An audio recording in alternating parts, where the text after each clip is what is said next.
Bonjour Antonin, Bonjour. bienvenue dans cette interview impromptue. Je ne sais rien de toi, je vais te découvrir tout au long de cet épisode. Tu m'as donné 5 mots pour que je puisse préparer l'interview. Je vais les citer tout au long de notre voyage et on va construire l'interview ensemble si tu le veux bien. Ah bah avec plaisir, oui, allez. Alors en premier mot, tu m'as donné dyslexie. Et oui, dyslexie, puisque je suis un petit garçon dyslexique et maintenant un grand garçon dyslexique, puisqu'il faut savoir que ce trouble de l'apprentissage ne disparaît pas avec le temps. Et on a découvert très tôt que j'étais dyslexique, puisque quand j'ai commencé à apprendre à lire et à écrire, j'ai bien vu que mon niveau par rapport aux autres n'était pas le même, que j'apprenais beaucoup plus lentement, que les cours de lecture, d'orthographe et tout me paraissaient insurmontables. Et donc j'avais une prof qui fonctionnait plutôt à l'ancienne, qui me disait que j'étais sûrement un fainéant et que je ne voulais pas travailler. Et pourtant, je passais des heures et des heures avec ma maman à travailler, revoir l'orthographe, les dictées, tout ça, et ça ne rentrait pas. Et donc, j'étais désespéré de voir mes amis en train d'apprendre à lire et écrire plus ou moins rapidement, et moi être au même stade, à continuer à confondre les conjugaisons et tout ça. Jusqu'au moment où j'ai vu une orthophoniste qui m'a diagnostiqué dyslexique et dysorthographique, ce qui expliquait les troubles, pourquoi je passais 2 heures le soir à apprendre la dictée et que le lendemain matin je faisais les mêmes fautes que la veille. Et donc j'ai été diagnostiqué dyslexique et dysorthographique et à partir de là tout a changé. Puisque j'ai vu des spécialistes qui m'ont dit en fait le cerveau d'un dyslexique n'est pas plus bête qu'un autre, puisque Einstein était dyslexique, c'est juste qu'il fonctionne différemment. Et donc il faut apporter à ce cerveau les méthodes qui lui correspondent. Les méthodes classiques de lecture ne correspondent pas à un cerveau d'un 10. Et moi je dis oui, mais bon, j'étais persuadé, j'étais un garçon de 6-7 ans, je dis je suis persuadé, je suis nul, c'est démoralisant. Et je me souviens que la dame m'a dit quelque chose, elle m'a dit vous savez, à la NASA, ils n'embauchent que des dyslexiques. Et c'est véridique, à la NASA, dans les bureaux de la NASA, il n'y a que des personnes à trouble 10, puisque le cerveau des troubles 10 fonctionne différemment, de façon différente, de façon à plaire au bureau de la NASA pour des questions plus ou moins scientifiques que ça je pourrais pas vous expliquer, mais ça m'avait remonté le moral sur ça en me disant alors je suis pas plus bête qu'un autre, il faut juste que je trouve la bonne méthode pour apprendre à lire, à écrire et tout ça. Et donc au début j'avais honte, je me disais oh là là, je suis dyslexique, c'est un handicap, et après je l'ai revendiqué, c'est une fierté aussi, et quand j'ai écrit mon premier livre sur mon histoire d'amitié avec Lynn Renaud, on y reviendra plus tard, le fait est qu'un jeune dyslexique qui écrive son premier livre, il y avait une forme de vengeance pour une certaine prof de seconde qui me disait vous n'aurez jamais le bac, c'est déjà un miracle que vous ayez eu le brevet et un enfant comme vous ne peut pas réussir ses études. Et donc quand j'ai sorti ce premier livre en 2018, je lui ai fait envoyer à cette fameuse prof, voilà, en lui disant sans rancune, sans rien, en lui disant pour un dyslexique je trouve que je m'en sors pas trop mal, 3 petits points signé Antonin. Voilà. Alors en deuxième mot, tu m'as donné théâtre. Oui, le théâtre, c'est ma raison de vivre, c'est ma passion, l'artistique. J'étais un garçon plutôt extraverti, qui adorait les Disney, qui reproduisait les histoires en long, en large, en travers, qui avait envie de rêver, quoi. Le monde actuel, le monde vivant, le monde réel ne l'intéressait pas trop, ne m'intéresse pas trop.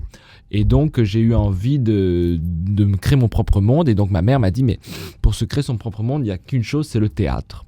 Et donc, j'ai commencé le théâtre à 6 ou 7 ans, je crois, 7 ans, à la Maison des Jeunes et de la Culture. Et là, je me suis dit, tout de suite, je me souviens, dès le premier cours, quand on m'a expliqué qu'est-ce qu'était vraiment le théâtre, je me suis dit, c'est ça ma passion, c'est ça que je veux faire. J'ai été subjugué en 10 secondes, j'ai dit, mais en fait, mon métier, ce sera ça. Voilà, et donc depuis l'âge de 6 ans, je sais quel métier je veux faire et ça n'a jamais changé, jamais. Et je me souviens qu'il y avait des textes à apprendre, les premiers textes, à 7, 8, 9 ans, qui étaient des textes raisonnables, c'était 4-5 pages, aujourd'hui j'en apprends 50, 60. Et je me disais, mais qu'est-ce que c'est compliqué. Donc je voyais les copains, les jeunes dire, oh non, j'ai déjà des devoirs à l'école, je ne vais pas me rajouter des pages de théâtre à apprendre. Et moi, j'arrivais à apprendre mes pages de théâtre à une rapidité d'enfer, alors que mes tables de multiplication et mes conjugaisons, j'y mettais 10 ans à les apprendre. Mais le théâtre, il y avait quelque chose en moi qui faisait que c'était pas pareil, c'était différent. Et à l'heure d'aujourd'hui, je continue le théâtre. Là, je suis dans un récital piano-voix où j'apprends des textes. Je suis sur une pièce de théâtre que j'ai moi-même écrit il y a 60 pages. Et le fait est d'apprendre, c'est le fait est de donner vie à des mots qui sont posés sur le papier. Et à partir de là, je pense qu'à partir de l'écriture, on peut donner vie à des histoires les plus insensées, les plus voilà. Et donc le théâtre m'a toujours suivi et je vais énormément au théâtre. Je sors énormément au théâtre. C'est quelque chose qui me qui me passionne, le théâtre. Récemment, j'ai vu Clémentine Célarié hier soir dans Je suis la maman du bourreau, où elle est toute seule en scène et elle joue je sais pas combien de personnages, 5 ou 6. Et voilà, je trouve que ces performances-là d'acteurs me bouleversent, me touchent et voilà. Et donc j'ai toujours un pied dans le théâtre. Même quand je vais en tournage pour des séries ou pour un téléfilm ou un court-métrage, peu importe, j'adore jouer devant la caméra, j'adore ça, mais il faut que j'ai un pied sur scène. Il y a ce lien avec les gens qui sont venus dans la salle, qui sont venus voir la pièce. Il y a quelque chose d'indescriptible. Quelque chose de magique. C'est magique, le théâtre, c'est vrai. C'est un peu une drogue, hein. C'est très vrai. Souvent, je me souviens de Daniel Auteuil qui disait, j'étais petit, je l'écoutais à la radio, qui disait, c'est comme une drogue, ce métier. Je disais, oh oui, il doit exagérer, alors que j'ai jamais touché à la drogue, mais je me dis, oh, quand même. Mais c'est vrai. Quand une représentation se finit, on a envie que celle de demain arrive et celle d'après-demain arrive. Et quand ça se termine, ça fait un vide, on est là, on dit, oh, mais à quand la prochaine? Et voilà, moi, c'est comme ça que je fonctionne. Alors, en troisième mot, tu m'as donné différence. Oui, alors là on est en radio, on voit pas ma tête, mais je suis un garçon un peu différent puisque très tôt j'ai assumé mon homosexualité, ma différence, peut-être ma part de féminité ou mon style atypique. Voilà, j'avais pas envie de porter des survêtements et des baskets, je préférais les bottines et le velours. Donc effectivement on attire plus facilement le regard, et j'en ai beaucoup souffert, beaucoup, surtout aux périodes du collège, où quand on est un garçon qui ressemble pas aux autres garçons, on est très vite jugé. Quand on est un garçon homosexuel, le terme pédé revient très vite, c'est une insulte qu'on se prend facilement dans la figure. Et quand on a seulement 14 ans, on n'a pas les épaules qu'on a à 20 ans passés pour les assumer et pour contre-attaquer, entre guillemets, ou pour simplement passer dessus. Quand on a 14 ans, on prend tout ça de plein cœur et c'est assez violent. Et donc oui, j'ai très vite compris que j'étais différent puisque les autres garçons s'intéressaient, même si c'est certainement très intéressant, à FIFA, aux dernières sorties de rap et à tout ça. Et moi, j'écoutais Lynn Renaud, Sylvie Vartan. J'allais passer des heures dans les magasins, créer des styles, des looks, dans les magasins de tissus parce que je faisais de la couture. Et donc j'ai très vite compris que si je le disais, on allait me juger. Donc j'ai esquivé le jugement pendant très longtemps, jusqu'au jour où j'ai fini par me dire, mais non, mais la différence, c'est une force. Et aujourd'hui, je remarque que tout ce qu'on me reprochait il y a 10 ans, aujourd'hui, on vient me chercher au théâtre ou pour les tournages, pour ce qu'on me reprochait il y a 10 ans. Et j'ai une amie, Galia, qui était une reine des nuits parisiennes, qui m'a dit, tout ce qu'on te reproche, cultive-le, c'est ce que tu es. Et donc, j'ai mis longtemps à comprendre cette phrase, j'ai mis longtemps à accepter qu'effectivement, il fallait que je cultive ce qu'on me reprochait. Et donc un bon jour, j'ai décidé d'arrêter de cacher qui j'étais, de m'habiller comme j'avais envie de m'habiller, d'écouter les chansons que j'avais envie d'écouter, de me coiffer comme j'avais envie de me coiffer, et de dire que peu importe les regards qu'on a, je pense que la vie est trop courte et trop belle pour se dire qu'on doit être dans la peau d'un autre pour faire plaisir à telle ou telle personne. J'ai pas envie, je sais pas quand se terminera la vie, je sais pas ce qui me reste à vivre, je sais pas, peu importe. Le temps que je dois vivre, il faut que je sois purement moi-même et que je sois moi. J'ai pas le temps pour être quelqu'un d'autre. Et ce qui est drôle, ce que j'ai remarqué, c'est que quand on n'est pas vraiment soi-même, on n'attire personne, puisque les gens sentent, l'être humain sent qu'il y a un mal-être, une différence, qu'il y a quelque chose qui n'est pas sincère. Et le jour où on décide d'être soi-même, de s'habiller comme on a envie, de dire ce qu'on a envie et d'être qui on est au plus profond, ceux qui nous aiment pas, définitivement nous aiment pas et ne reviendront pas. Mais c'est pas plus mal. Mais que du coup on attire les gens qu'on attire, c'est des gens qui sont curieux, des gens qui sont ouverts à la différence, et on attire les vraies et les bonnes personnes. Voilà. Alors en quatrième mot, tu m'as donné créatif. Oui, créatif. J'ai rencontré, alors là j'utilise ce mot créatif, j'ai rencontré pas mal d'artistes dans ma vie, dont une qui m'a beaucoup marqué à 14 ans sur un tournage chez Lynn Renaud. J'ai accompagné un journaliste sur une rencontre. Lynn tournait à Brides-les-Bains en Savoie, chez moi, d'où je suis originaire. Et je rencontre Lynn Renaud à cette occasion, et c'est la rencontre de ma vie. Je suis un petit garçon de 14 ans, elle est une femme de 89 ans. Et là, il se passe quelque chose de magique. Elle devient mon mentor, elle devient ma grand-mère de cœur. Et elle m'ouvre à la création, elle m'ouvre à l'art, elle m'ouvre à la différence et elle m'ouvre au fait d'être moi-même. Et la création, je suis sans arrêt en recherche de projets et je m'inspire toujours de Lynn. Lynn Renaud a aujourd'hui 97 ans et il y a 4 Lynn Renaud. Il y a la Lynn Renaud chanteuse, que les gens ont connue. Il y a la Lynn Renaud meneuse de revue, showgirl à Las Vegas. Il y a la Lynn Renaud femme du SIDAction, qui a mené sa carrière pour faire connaître le sida et le VIH et défendre ces malades. Et la Lynn Renaud actrice, que les jeunes de 20 ans connaissent aujourd'hui. Elle s'est toujours renouvelée, elle a toujours été créative. Et je m'efforce dans chacun de mes projets, que ce soit une pièce de théâtre, un album de chansons, un récital, un livre, c'est d'être créatif. J'ai horreur de la monotonie, de la morosité. Et à chaque fois que je vais finir un projet, j'arrive et je dis qu'est-ce que je vais faire de moi, quoi. Et souvent, mes amis le savent. Des fois, je finis un projet, je finis une tournée, un truc. J'arrive dans le salon et je leur dis maintenant, qu'est-ce que je vais bien pouvoir faire, quoi. Un peu désespéré de dire mais qu'est-ce que je vais bien pouvoir faire maintenant, quoi. Et donc, oui, être créatif. Et là, récemment, je me suis rendu compte que j'étais entouré particulièrement de femmes dans ma vie, de femmes du métier. On parlait de Lynn Renaud, mais il y en a eu plein d'autres. Il y a eu Galia, Cyrielle Claire, Chantal Goya, Nicoletta. Et j'ai eu envie d'écrire un livre qui s'appelle Femmes de cœur, publié aux éditions Siloé, où j'avais envie de regrouper le portrait de ces femmes, qui sont des femmes d'un certain âge, il faut le dire, et qui sont arrivées dans une période de leur vie où elles ont un besoin de transmettre. C'est des femmes de métier. Je pense à Cyrielle Claire, qui était Alice dans Le Professionnel avec Jean-Paul Belmondo, qui sont des femmes qui aujourd'hui ont un certain âge et qui sont dans une forme de transmission à la génération future. Et je me suis dit, moi j'ai la chance de les côtoyer au quotidien, de les voir, d'apprendre à leur côté, il faut que je partage ça. Et donc à travers un livre qui s'appelle Femmes de cœur, j'ai retranscrit leurs portraits, leurs conseils pour les jeunes de demain, pour tout ça. Et donc c'est comme ça qu'est venue l'idée d'écrire Femmes de cœur. Et donc à chaque fois je cherche l'idée novatrice et qui surtout me passionne.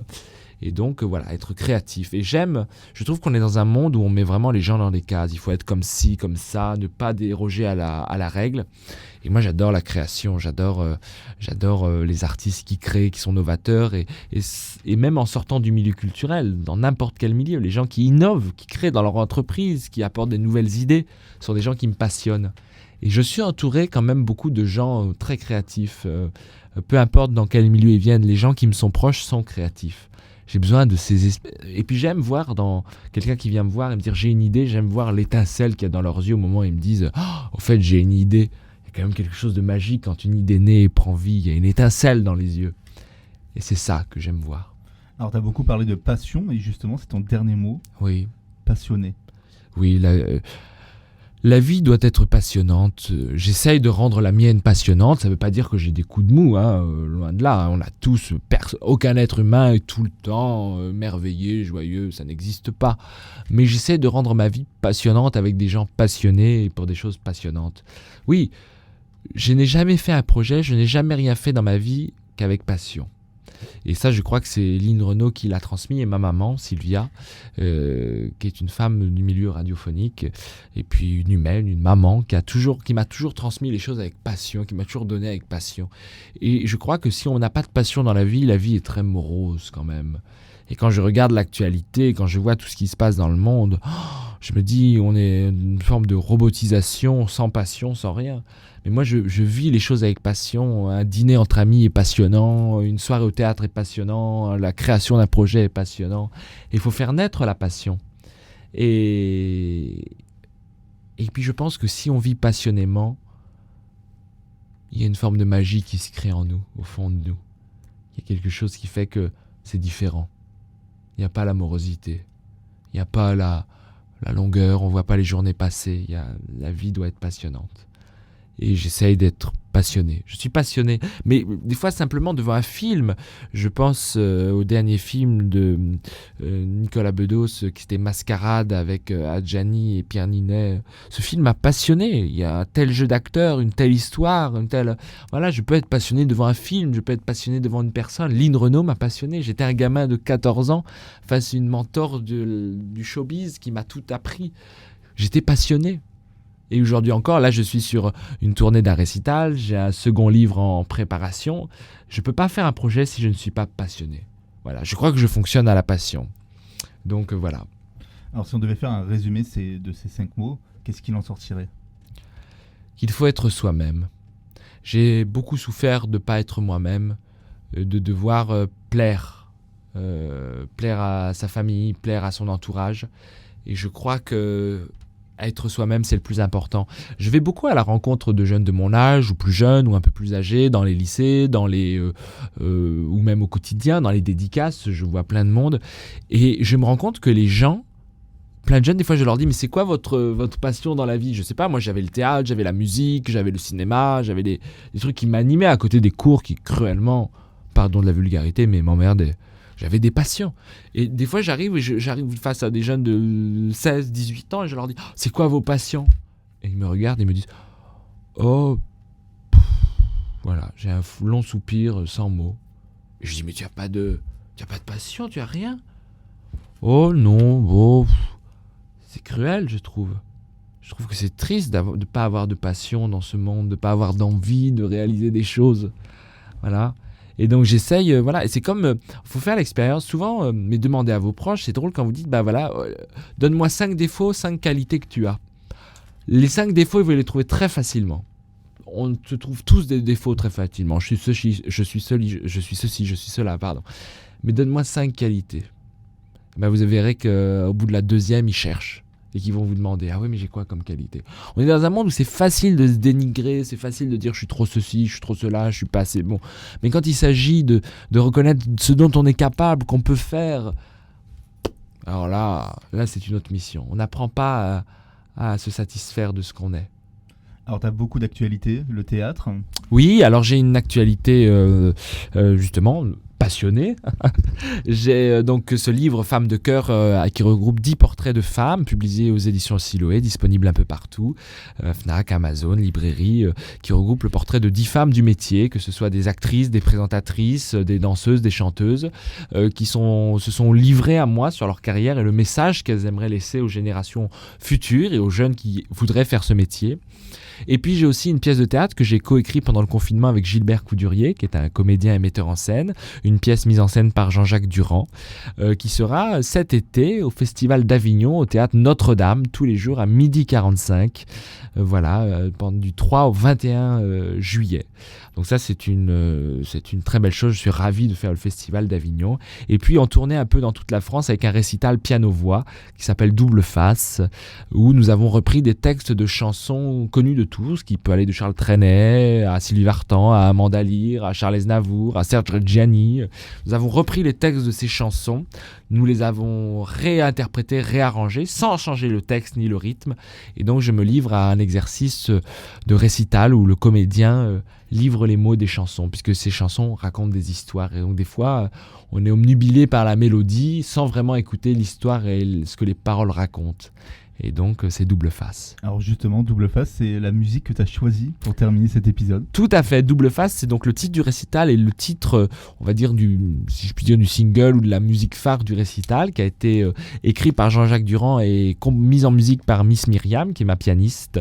Et donc, on a écrit ce texte sur le temps qui passe et sur ce miroir qu'on regarde et où un jour, on se dira qu'un vieillard ou une vieille dame apparaîtra et que donc, il faut profiter.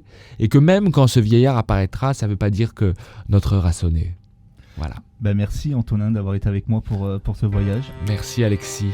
Et du coup, ce que je te propose, c'est qu'on se quitte avec Double Face. Avec plaisir, Double Face. À bientôt. À très vite. Si peu inquiet quand on est jeune, bien installé à la terrasse, pieds sous la table où l'on déjeune, insouciant, on se prélasse.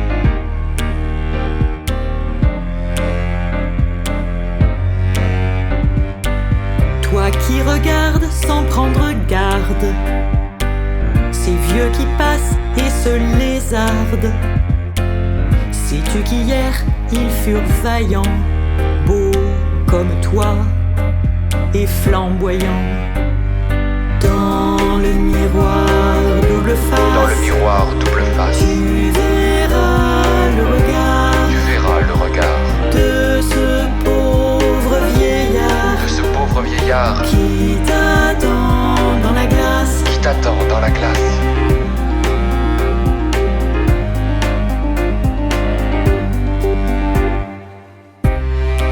Toutes ces femmes, ridées et vieilles, étaient peut-être encore la veille de jeunes roqueuses ou des starlettes, comblées d'amants et de paillettes.